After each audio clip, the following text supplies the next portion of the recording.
కొంతమందికి ఎప్పుడు ఇంట్రెస్ట్ ఎక్కువ, ఈ భార్యతో మాట్లాడరు, పరాయి స్త్రీతో మాట్లాడతారు. అది అవకాశం ఇవ్వద్దు. Don't give the chance.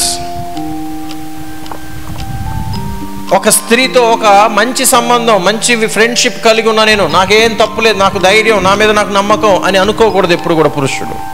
లేదు ఆమెకి నేను సహాయం చేయాలనుకుంటున్నా, ఆమె పాపం ఆపదలో ఉంది, ఇరుకులో ఉంది, ఇబ్బందులో ఉంది, కష్టాల్లో ఉంది, శ్రమల్లో ఉంది, బాధల్లో ఉంది, నా హృదయం ఎంతో జాలితో కరుణతో నిండిపోయింది, నువ్వు సమస్యలో పడిపోవడానికి అవకాశం ఉంది. ఏదో ఒక రోజు జారత్వంకు అవకాశం ఉంది. వద్దు, అలాంటి వాటికి ఏం చేయాలి? దూరంగా ఉండాలి. వ్యర్థమైన సంబంధాలు వద్దు, వ్యర్థమైన మాటలు, డిస్కషన్స్ ఎప్పుడు కూడా దయచేసి పెట్టుకోవద్దు. కొంతమంది ఫ్రెండ్షిప్స్ ఎక్కువగా మెయింటైన్ చేస్తూ ఉంటారు. పురుషుడు పరాయి స్త్రీతో మాట్లాడుతూ ఉంటాడు. ఏమిటవి?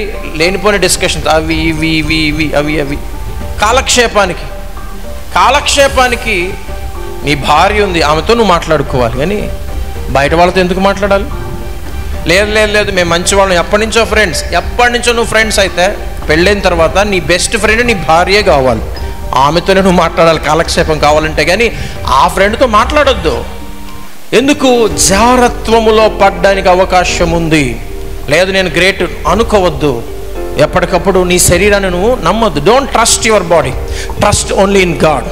దేవుని మీద మనం నమ్మకం పెట్టుకోవచ్చు, కానీ మన శరీరం మీద మనం నమ్మకం పెట్టుకొని మన శరీరం మీద నమ్మకంతో మనం ఏమైనా చేసామనుకో, డెఫినెట్గా ఏదో ఒక రోజు అది మనల్ని ఫెయిల్ చేస్తుంది.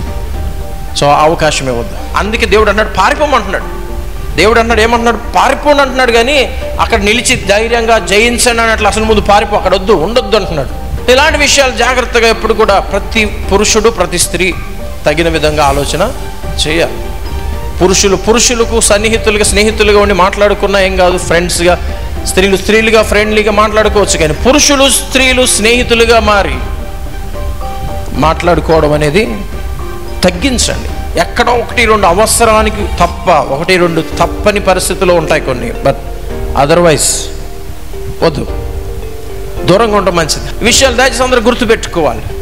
ప్రతి పురుషుడు కూడా ఎప్పుడు కూడా తన భార్యనే ప్రథమముగా, ఆమెతో మాట్లాడడానికే ఎప్పుడు కూడా ఆలోచన కలిగి ఉండాలి. ఎప్పుడు పరాయి స్త్రీతో మాట్లాడాలి. కొంతమందికి ఎప్పుడు ఇంట్రెస్ట్ ఎక్కువ, ఈ భార్యతో మాట్లాడరు, పరాయి స్త్రీతో మాట్లాడతారు. అదేంటి ఇదేంటి కాలక్షేపాలు, ముచ్చట్లు, కబుర్లు, మెసేజ్లు అవసరమా? వద్దండి, వాటిని బంద్ చేయండి. రహస్యంగా ఒకవేళ ఎవరైనా చేస్తూ ఉన్నట్లయితే దయచేసి వాటి నుంచి మీరు బయటికి రండి. అవి మీకు హాని చేయకముందే వాటి నుంచి మీరు బయటికి రావాలి.